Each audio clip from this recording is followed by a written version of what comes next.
Apparently, as a U.S. citizen, we're supposed to be enemies of China or something. Anyway, it doesn't matter to me. We're about to figure out what the cost of living in China is, so we, as global citizens, can figure out whether or not this is a place we want to travel to, how much it is, and what life is actually like. You see so many conflicting reports about whether or not China is this or that, or the poverty and buildings that are empty and buildings falling apart. What's it really like? We're about to learn from our boy, Nicholas He. How much money I spent in a month living in China. The city I lived in was Guangzhou, and in case you don't know, then China categorizes all of their bigger cities into different tiers. The higher the tier, the more expensive the city, and Guangzhou, where I lived, has the highest tier. And the Certain places are safer, certain places aren't. It's very dystopian, but I'm not too surprised to see that China has a similar system. difference in cost of living can be quite significant between lower tier and higher tier cities. I would say that it can be up to 50% cheaper in lower tier cities. Next, I also did a search online. It's the same in the US, right? We don't officially have that as a name in the US, but that's a thing. Like, there are places, you have Los Angeles, you have Miami, and then you've got some place in Kentucky and Ohio. On how the salary is in Guangzhou, and according to my research, then the average salary is around 9,000 yuan per month, and the median salary is around 5,000 yuan per month, which I think seems reasonable and trustworthy. So my total cost for this month was 11,025 yuan. I'm gonna divide this video into 5 parts, which is gonna be food, rent, travel, daily expenses, and then subscriptions. And for the rest of this video, I'm gonna use rounded numbers to make it easier. Okay, allow me to break this all down. Let's start with rent. I rented a 42 square meter apartment for 4,500 yuan per month. Okay, good. He's got the translations. I thought I was about to have to put up the translations. He's got the good amounts. He's showing us the US dollar amount, right? For us US brain people, 4,500 yen, about $625 USD. Expenses like water, electricity, and Wi-Fi. This apartment was also fully furnished, so for example, bed, couch, and TV was also included. The apartment was on the 24th floor with a very good view, which made living here so much better. And living on a higher floor is something I can highly recommend because it's gonna be less noisy. Sound isolation is not the best in older buildings in China. But the location was also very central, which definitely affected the price. So how do you find an apartment in China? The best is if you already know someone in China who can help you with this. For example, in my case, my girlfriend helped me, which is something I'm very grateful for. I'm not gonna talk too much about how to find an apartment in China because I don't have too much experience with this. But I just want to share that if you don't have a Chinese phone number and is not too familiar with China, then don't waste your time trying to find an apartment on a Chinese website. Okay, look at these prices, right, y'all? Like, a bunch of these are furnished. We just saw that 4,500 was about $600. All of these are under $600 for apartments. Immediately comparative to the US. And it was obviously a pretty advanced city that he was in, right? He wasn't staying in the rural areas. He wasn't in, like, some, little hick city, whatever. It was a nice place. It was a nice city he was in. We're well below $700 a month. And we know the average in the US is $2,000 per month. It might even be higher in Australia. That is pretty solid. Because there are a lot of scams and it's just a waste of time really. If you are a foreigner trying to find an apartment, then my recommendation is to either use a social media app called Red Notes or go to a real estate shop after you arrive in China and Is Red Note that app everybody was moving to after they got afraid that TikTok was going to go away?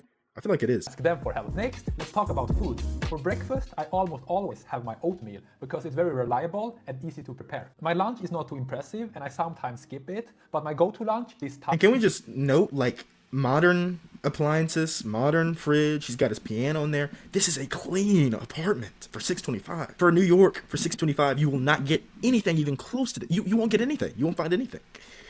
Time was egg and sweet potatoes, plus maybe some leftovers. And then for dinner, I almost always cook at home together with my girlfriend, and it varies from day to day what we eat. And the main reason why we eat at home is because it's healthier. My breakfast and lunch and then dinner for two cost around 70 to 100 yuan each.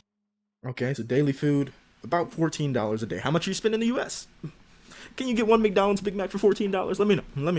Let me just very quickly share what the price of some ingredients are. 1 kilogram of chicken breast, 25 yuan. 1 kilogram of beef cost 100 yuan. 30 eggs cost 30 yuan. A lot of fruit and vegetables is around 10 to 20 yuan per kilogram, like apples, banana, broccoli, cabbage, and eggplant. Then I need to buy water since it's not recommended to drink the tap water, and I buy these 5-liter jug. Talked about that in another video. You have to make sure that the water wherever you're traveling to is safe. It might not just be like your hometown where it's okay to use the water. Which cost 10 yuan each. and then I refill them, which cost 5 yuan. So I spend around 100 yuan on water each month. As for eating outside, I went out a total of 3 times this month, and each time cost around 200 yuan. We mostly order very basic things, so it doesn't get too expensive. So in total, we mostly I'm order... just eating out. Okay, the entire month was $85, and each time he said it was about 200 yuan. That's not different if you go to a cheap place in the U.S. alone, but to say that they're going out as a couple, and that obviously isn't, that obviously isn't the dollar menu, right? It's not like small portions they're getting there.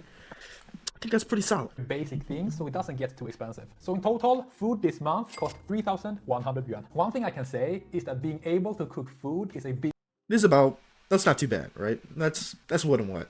plus right now in China, because a lot of young people these days, they can't cook food. So if you're interested in dating a Chinese person, then being able to cook food is gonna earn you a lot of extra points. And this is true for both men and women. That's the case anywhere on earth, my brother, Nicholas. That's the case anywhere on earth. If you know how to throw it down in the kitchen, then you're a valuable asset to anybody.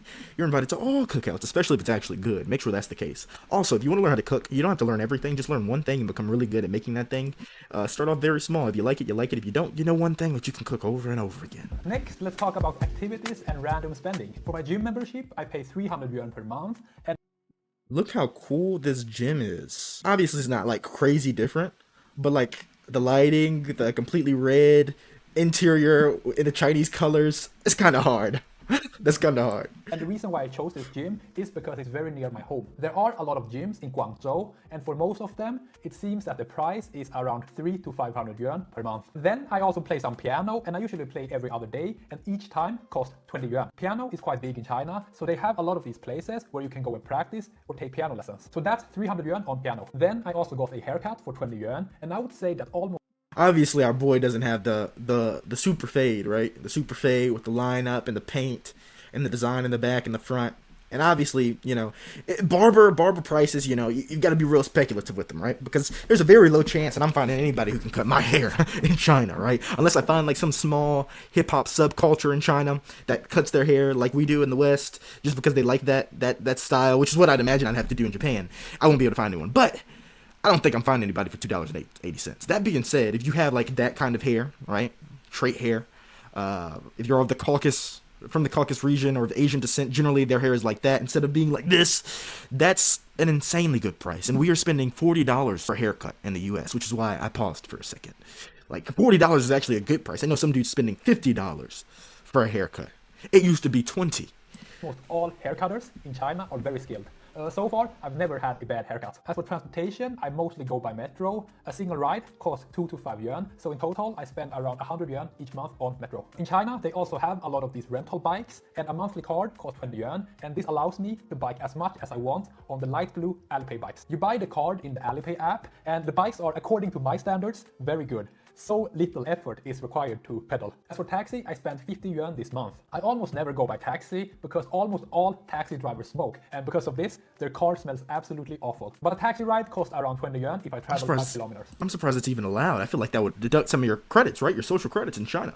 If I see a female taxi driver, then I will try my best to get into that card, because almost no women in China smoke. Total spending for activities and other random small costs was 900 yuan this month. The reason why I don't spend that much on activities is because the main things I like to do in China don't cost anything, which is basically just walking outside and looking at things, and then stay at home and work. Oh my gosh, can you blame him for wanting to walk outside and look at things here?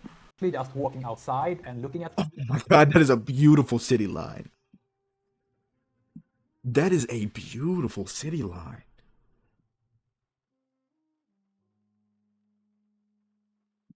Man. Now, what I don't like here is all these people, this amount of people. But I mean, when you have a city that looks like this, a beautiful bridge going over the water like that, and a view just from any random place that looks like this, can you blame everybody for being outside? On top of that, I'd imagine with the amount of security cameras they have and the social credit system they do have, people are a bit more courteous, so maybe not as many douchebags just existing around you at all times. But that is beautiful. Things, and then stay at home and work. So I would say that it's very possible to have fun while also having low expenses in China. Next, let's talk about travel. During this month, I took a 3-day trip for 2 people to Shenzhen, which cost around 2,000 yuan. The 2 things worth mentioning is number 1, the ticket price for the high-speed train, and the price seems to be 100 yuan per hour. And what I mean here is that if the train ride takes 1 hour. Wherever you're at, how much is a 3-day trip going to cost y'all? Please let me know. And this is if you don't have somebody to stay with. Please let me know. Please let me know if you find a single hotel room that's not infested with cockroaches and smoke holes, cigarette holes for less than $80. Please let me know. Hour, then it's gonna cost around 100 yuan. Or if it takes 2 hours, then it's gonna cost around 200 yuan. I buy the train tickets on trip.com, and in China, it's only possible to buy train tickets 2 weeks in advance. The second thing worth talking about is hotel prices. Here I paid 400 yuan per night, and the standard price seems to be around 300 to 400 yuan per night for a 4-star hotel. Sometimes you can also find 5-star hotels around this price range, but for me, who is a very humble person, the 4 stars is enough. And also, in case you wonder, then my favorite hotel chain in China is called Accor. And the reason for this is because they use the same bed everywhere, and also their pillow is very comfortable. It's not one of those. Okay, so immediately, I just checked out the biggest city in my state, right? Or the number one city to go to in my state. This is a lie. You will not get this hotel for $42. You will not get this hotel for $42. The second you click and go through the purchase process, it will easily go up to $70. And beyond that, we have 42, 73, 121, 182, 110, 142, 148, 112. And Airbnb is not a better option. Trust me, it's going to be more expensive, not less. Even the train costs in the U.S., because we barely have any trains. Let's not even get into that issue, right? Is going to be on average $100 or more, $70 or more. And because we don't have trains, if you want to get to like just a normal place through a train system, it could take you 48 hours to get to some place that would get you there 4 hours over plane or even 18 hours driving. I know this because I did it recently. Pillows where the head sinks down. The website I use for booking hotels is also trip.com. Also, I want to say that I'm never gonna use booking.com again because their prices are always a lot higher. At least for me, trip.com is the way to go. Last topic is subscriptions. You know, I looked at booking.com recently and I saw a lot of hotels. Of course, it's a different country I was looking at. I saw a lot of hotels that were good prices. Like, they were very good prices, like Airbnb level prices in that country, and the Airbnbs in that country are very low. So I haven't had a bad experience. That being said, I didn't cross-reference those prices against the actual site, so he could be right. First, for my phone and mobile data, I buy an eSIM card from an app called Airlo. I spend $10 and then I get 3 gigabytes per month. And this is something I can highly recommend when traveling because it's very easy to set up and then it will automatically activate when you arrive. Since it is China, I also need a And with Airlo, with that app that he just showed us, you can pick a destination country and basically buy data and time for that before you get there. So if you're going to a place for 3 months, you can buy 3 months worth of data, 3 months worth of cellular, go there and you'll already be set up. Very cool VPN, company. access, for example, Google or YouTube. And the one I use is called Astril VPN. I've tried a couple of more famous VPN and NordVPN, but they did not work for me. As for other apps, I have Spotify and YouTube Premium, which each cost $15 per month. In total, this is $60 per month for subscriptions. So if we add all this together, then I spent around 11,000 yuan this month. As you can see, it is, in my opinion, compared to many Western cities. The last big expense is that I also need to pay for my home in Sweden, which is where I am right now, and that price is $1,300. So the actual total my cost for this month was around $2,800. His entire life in China for 1 month is less than what he's paying in rent in Sweden. Of course, Sweden's an expensive country, right? But comparative to the U.S., it's not that much, right? $1,300, that's how much anybody pays on their rent if they have a pretty good deal. So for him to be spending his entire Chinese expense budget and lifestyle budget and the cost required for him to exist in China monthly just for rent in Sweden, come on. And again, he's staying in one of the higher tier cities. This is one of the pretty good cities that he's staying in. We saw the pictures, we saw the places that he was traveling to. That being said, like, a cost of living is comparative to your income and where you're from, right? Because some people, this would be a horrible price still, the amount that he's spending. And some people in China themselves can't afford to live in these cities. So that doesn't mean that this is just a great price for everybody in the world or everybody in China.